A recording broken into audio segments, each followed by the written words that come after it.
Sveiki atvykę į Intergender Action Erasmus Plus projektą, finansuojamą Europos komisijos. Šiame epizode kalbėsime apie lanksčias darbo politikos priemonės, ypatingą dėmesį skirdami tam, kaip nuotolinis darbas, ypač darbas iš namų, keičia darbuotojų gerovę ir formuoja ateities darbo viziją. Naujausi moksliniai tyrimai rodo, kad suteikus darbuotojams galimybę pasirinkti dirbti nuotoliniu būdu, ne tik padidėja jų laimės jausmas, bet ir skatinama lygybė įvairiose darbo vietose. COVID-19 pandemija paspartina masinį perėjimą prie nuotolinio darbo. Nors iš pradžių tai buvo būtinybė, ši transformacija paskatino giliau tyrinėti ilgalaikį darbo iš namų poveikį. Vienas reikšmingas Australijoje atliktas tyrimas, pradėtas dar prieš pandemiją ir trukęs 4 metus, pateikė išvadą: darbas iš namų žmonės daro laimingesnius. Šis atradimas meta iššūkį tradiciniam biuru grindžiamam darbo modeliui ir skatina organizacijas iš naujo apmąstyti savo darbo strategijas. Ne tik lankstumo prasme, bet ir kuriant iš tikrųjų įtraukę bei lygiavertę darbo aplinką. Tyrimas atskleidė kelias pagrindinės gerovės naudas susijusias su darbu iš namų. Pirmiausia, panaikinus kasdienės kelionės į darbą, darbuotojai sutaupė vidutiniškai 4,5 valandos per savaitę. Tai reiškia daugiau miego ir mažesnį streso lygį. Šį papildomą laiką žmonės investavo įvairiai – į darbą, globą, laisvalaikį. Pastarasis prisidėjo prie didesnio fizinio aktyvumo ir mažesnio sėdimo gyvenimo būdo. Galimybė naudotis namų virtuve taip pat skatina sveikesnę mitybą, nes darbuotojai dažniau gamino maistingus patiekalus namuose. Be asmeninės gerovės, nuotolinis darbas turi ir svarbią lygybės dimensiją. Lankstus darbo grafikas suteikia daugiau galimybių žmonėms su įvairiais poreikiais. Tėvams, globėjams, žmonėms su negale, taip pat tiems, kurie susiduria su sudėtingomis gyvenimo aplinkybėmis. Tyrimas pabrėžia esminį skirtumą. Kai darbuotojai patys pasirenka dirbti nuotoliniu būdu, tiek jų laimės jausmas, tiek produktyvumas auga.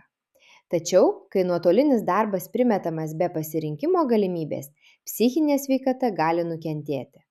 Tai pabrėžia autonomijos svarbą, nustatant darbo sąlygas. Nuotolinis darbas taip pat padeda mažinti kartų ir lyčių skirtumus. Lanksčios darbo politikos padeda spręsti skirtingų amžiaus grupių ir lyčių iššūkius. Gerina darbo ir asmeninio gyvenimo balansą bei mažina šališkumą tiems, kurie dirba pagal netradicinius grafikus. Vis dėlto, nuotolinis darbas nėra visiems tinkantis sprendimas. Iššūkių išlieka, ypač palaikant komandinį ryšį. Socialinių ryšių kūrimas ir palaikymas nuotoliniu būdu reikalauja tikslingų pastangų ir dažnai naujų vadovavimo metodų. Karjeros galimybės. Dar vienas svarbus aspektas. Dirbantieji nuotoliniu būdu gali nerimauti, kad bus nematomi ir todėl mažiau pastebėti paaukštinimams. Tai rodo, kad reikia skaidrių ir sąžiningų rezultatų vertinimo procesų. Organizacijos turi vengti vieno modelio visiems politikos. Vietoje to, jos turėtų kurti sprendimus atitinkančius įvairius darbuotojų poreikius. Norint pereiti nuo paprasto lankstumo prie tikros lygybės, būtini kryptingi veiksmai. Darbuotojams turi būti suteikta tikra galimybė rinktis, kaip jie dirba. Vadovams reikalingi mokymai, kaip teisingai ir empatiškai vadovauti hibridinėms komandams. Tiek virtualios, tiek gyvos komandos stiprinimo veiklos padeda palaikyti ryšį. Vienodų galimybių karjeros vystymui užtikrinimas yra būtinas. Organizacijos turėtų reguliariai vertinti, ar nuotoliniai darbuotojai teisingai įtraukiami į paaukštinimų ir pripažinimo procesus. Darbuotojų atsiliepimų rinkimas apklausomis ir nuolatiniais pokalbiais leidžia įmonėms laiku pritaikyti politiką ir užtikrinti jos aktualumą bei įtrauktį.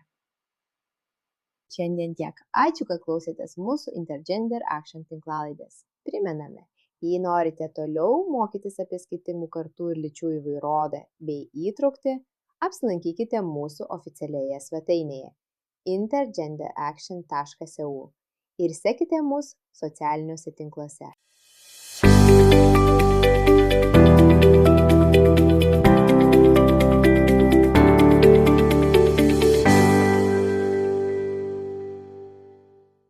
Finansuojama ES. Pateikiamos nuomonės ir požiūriai yra tik autorių. ir nebūtinai atspindi ES ar agentūros Erasmus+, France Education Formation poziciją. ES skirianti institucija nėra atsakinga už pateiktą turinį. Šis darbas yra licencijuotas pagal Creative Commons Attribution Share Alike 4.0 International licenciją.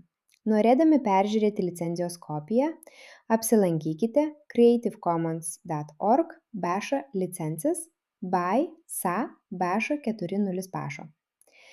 Logotipai į šią licenciją neįtraukiami.